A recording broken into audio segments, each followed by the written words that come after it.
Bismillahirrahmanirrahim. Assalamualaikum warahmatullahi wabarakatuh. Teman-teman, cacat terus semuanya. Kalau pengen cerita kejadian nyata waktu kemarin di Tanah Suci yang mudah-mudahan kita bisa ambil pelajaran ya.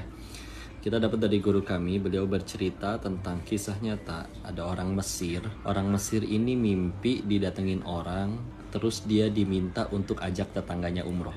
Bangunlah dia. Dia pikir cuman ya bunga tidur lah. Apalagi tetangganya itu memang ya kelihatan gak pernah ke masjid, kelihatan gak pernah sholat. Ya udah, harinya berlalu, tapi masalahnya ternyata besoknya dia tidur lagi, mimpi yang sama, didatengin orang untuk nyuruh atau ngajak tetangganya umroh lagi. Sama persis 2 kali berturut-turut. Akhirnya dia tanyalah ke gurunya. Gurunya ngasih jawaban kayak gini.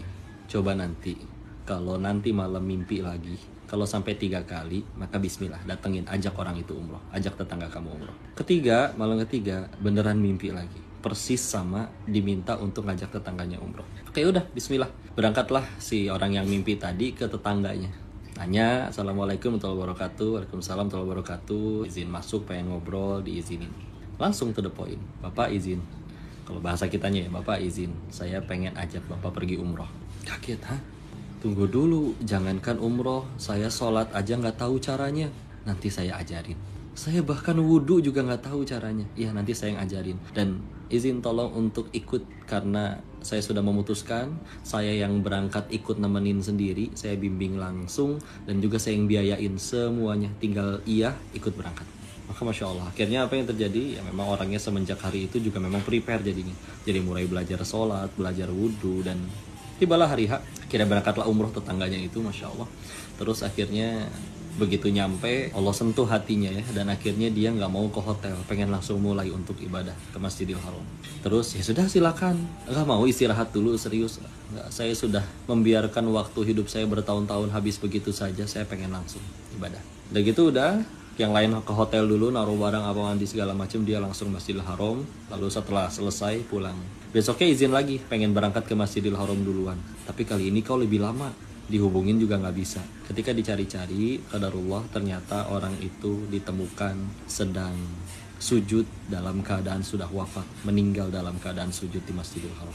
Maka dimintalah untuk disampaikan kepada pengurus dan diizinkan untuk disolatkan di situ beserta dengan jutaan orang jemaah di Masjidil Haram.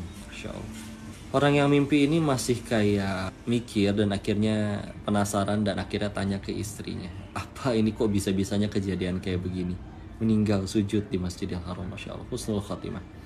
Maka istrinya cerita, iya memang suami saya sholat enggak sebelum diajak ya, tapi yang saya tahu dia punya hati yang baik.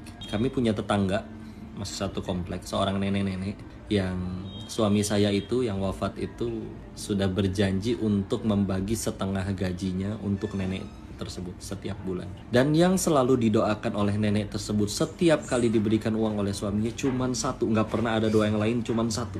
Apa doanya? Doakan untuk semoga engkau husnul khotimah. Masya Allah, apa ibrohnya, Masya Allah. 1, kita nggak pernah tahu jalan hidup seseorang. 2, sama sekali jangan remehin kebaikan kita yang manapun. 3, ini juga lebih penting, jangan sama sekali remehin doa dari orang-orang yang kita tolong atau bahkan orang yang kita zolimi. Dan demi Allah, kita tahu ya hadis tentang doa untuk minta husnul khotimah itu, kalau kita minta doa husnul khotimah, ya Allah wafatkan hamba dalam keadaan husnul khotimah, di riwayat hadisnya disebutkan bahwa setan akan berkata, ini manusia cerdas, pintar ini. Karena kalau sudah husnul khotimah ya sudah tuh, bismillah, surga sudah di tangan insya Allah. Maka insya Allah teman-teman, yuklah, nggak ada yang pernah tahu kita hidup seperti apa. Bisa jadi ada yang sudah pergi ke sana tapi hatinya belum terketuk. Tapi kalau Allah sudah mau, masya Allah, berakhir dengan akhir yang baik, husnul khotimah. Maka semoga semua yang lihat video ini, nonton video ini, di-share, disebarin. Semoga semakin termotivasi berbuat baik. Karena bisa jadi nikmat dan nyamannya hidup kita itu adalah doa dari orang-orang yang kita tolong. Dan yang paling penting, semoga Allah wafatkan kita dalam keadaan husnul khatimah. Mudah-mudahan kisah ini bermanfaat. Barakallahu fikum. Silakan di-share jika dirasa bermanfaat. Mohon doakan dan nasihati kokoh ya. Assalamualaikum warahmatullahi wabarakatuh.